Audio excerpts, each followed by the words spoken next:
दोस्तों, कल 1 मार्च 2024 से KMP Mandothi Asoda toll plaza पर मैं रमेश दलाल 5 मांगों के लिए आमरण अनशन करने जा रहा हूं, जिसमें 2 मांगे हमारी जो बहुत महत्वपूर्ण है। एक है जाट आरक्षण।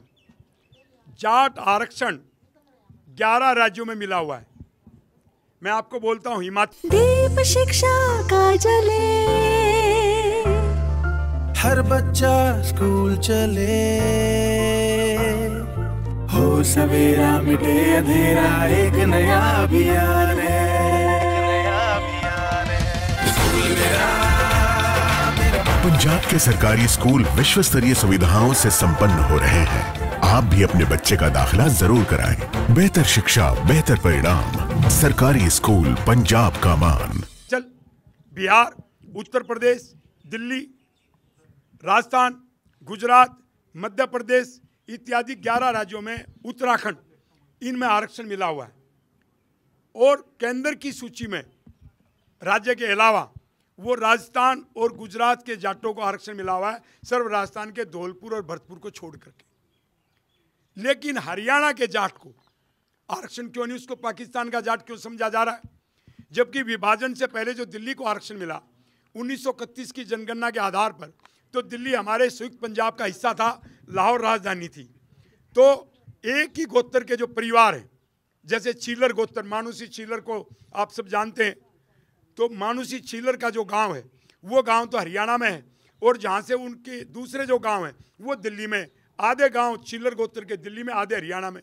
दिल्ली वालों को आरक्षण, हरियाणा वालों को आरक्षण नहीं मिले। एक ही प्रकार की भौगोलिक स्थिति, एक ही प्रकार का जमीन का काम, एक ही प्रकार का शिक्षा और सामाजिक आर्थिक स्तर।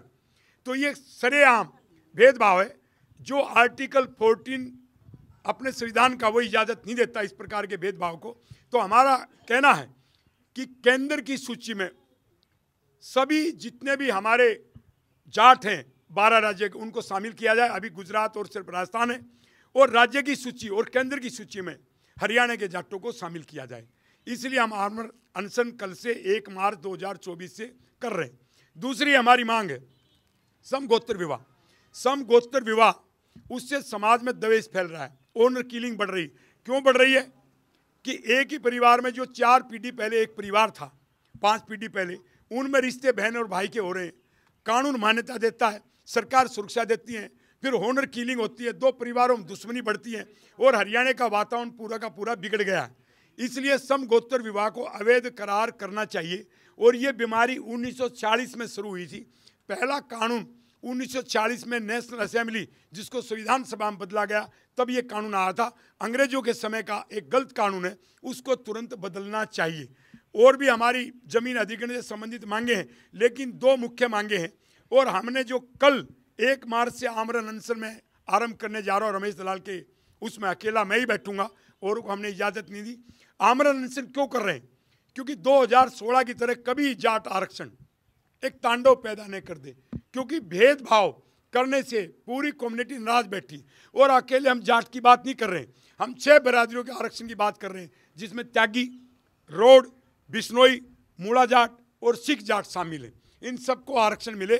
और जब तक संविधान में आरक्षण की व्यवस्था जाति के आधार पर है, हम ये अपनी जाति का, जाट का आरक्षण मांग रहे हैं। जिस दिन आर्थिक आधार पर देश में होगा, हम उसका स्वागत करेंगे। लेकिन अभी तो वर्तमान की व्यवस्था में हमें अपनी जाति के लिए जो भेदभाव हो रहा है, उसके खिलाफ लड़ना पड़ेगा।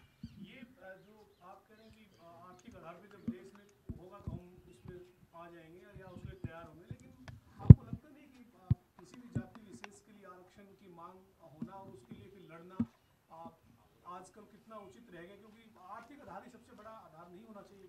देखिए, हमारा तो भेदभाव का मैंने उदाहरण दिया। 11 राज्यों में आपने आरक्षण दे दिया, हरियाणा को छोड़ दिया, जाति को क्यों बांट दिया? दूसरा, मंडल कमीशन में सिफारिश जाटों को ओबीसी में शामिल करने की गई थी, और मंडल कमीशन के आधार पर ही ओबीसी को देश में आरक्षण मिला।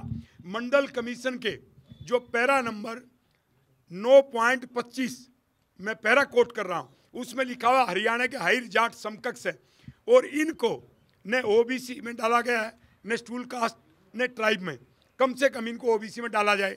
हायर को आपने डाल दिया, जाट को क्यों छोड़ दिया? उसी प्रकार से 8.40 जो पैरा है मंडल कमीशन रिपोर्ट का, उसमें लिखा हुआ है जाट, कुर्मी, कोयरी, यादव, ये समकक्ष जातियां हैं, इनको ओबीसी का आरक्षण दिया जाए, इनके आपस में रिश्ते भी होते हैं, ये उसमें लिखा, इनमें आपस में बहुत गहरा रिश्ता है। बाकी सबको दे दिया, अकेले जाट को क्यों छोड़ा? जब मंडल कमीशन रिपोर्ट की सिफारिश थी तो इतने साल से, जो 30 साल से ज़्यादा से जो हम भुगत रहे हैं, तो हमें क्यों भेदभाव किया जा रहा है? इसके अलावा सर एक किसान आंदोलन का जो वो दिल्ली कूच का कार्यक्रम है, आज एक बड़ा फैसला लेने की तैयारी में है किसान जथेबंदियां जो बैठी है पंजाब हरियाणा की बॉर्डर पर। आप इस किसान आंदोलन को या जिस तरीके से ये आंदोलन हो रहा है उसको समर्थन करते हैं? उनकी मांग बहुत जायज है, हमारा पूर्ण रूप से समर्थन है, और सरकार को गंभीरतापूर्वक उसको लेके समाधान करना चाहिए। जिस प्रकार से किसानों के ऊपर लाठीचार्ज किया गया, अत्याचार किया गया, हमारी सबकी सहानुभूति उस आंदोलन के साथ है। सरकार को चाहिए कि किसानों से ढंग से पेश आए। आज किसान कर्ज में डूबा हुआ है, आज किसान एमएसपी की गारंटी क्यों मांगता है? क्योंकि जो उसकी लागत मूल्य वो भी नहीं मिल रही, वो कर्जबान होता जा रहा है। तो किसान को बचाए बिना देश का विकास नहीं होगा। केंद्र सरकार, हरियाणा सरकार और पंजाब सरकार को मिल करके तुरंत इसका समाधान करना चाहिए। लेकिन उनका जो रास्ता है, जिस तरीके से बॉर्डर पे जाके अब हरियाणा पंजाब की बॉर्डर पर उनका जमावड़ा है, बॉर्डर बंद है, या इससे पहले दिल्ली और हरियाणा का जो बॉर्डर है वहाँ पर वो लंबा आंदोलन चला, रास्ता ठीक है ये आंदोलन? देखिए, मैं उस रास्ते का कभी कोई समर्थन नहीं करता, इसलिए हमने भूख हड़ताल का सहारा लिया है। आमरण अनशन रमेश दलाल करने जा रहा है, लेकिन इसके लिए अकेले किसान दोषी नहीं। जब पहले से सरकार को पता था एक डेट रखी गई है, तो सरकार ने उसके पहले ही क्यों नहीं उनसे वार्ता करके उसको निपटाया? जब पिछले जो बॉर्डर का आंदोलन खत्म हुआ तब उनसे वादा किया था, वादा पूरा क्यों नहीं किया?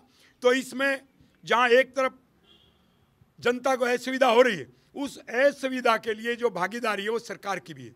सरकार की जिम्मेवारी बनती है कि उस प्रकार की घटना न घटने दे। आज जो पिछला आंदोलन चला भादुड़ में, उसमें और सोनीपत में हमारे जो लोकल ट्रांसपोर्टर थे वो तबाह हुए। तबाह क्यों हुए?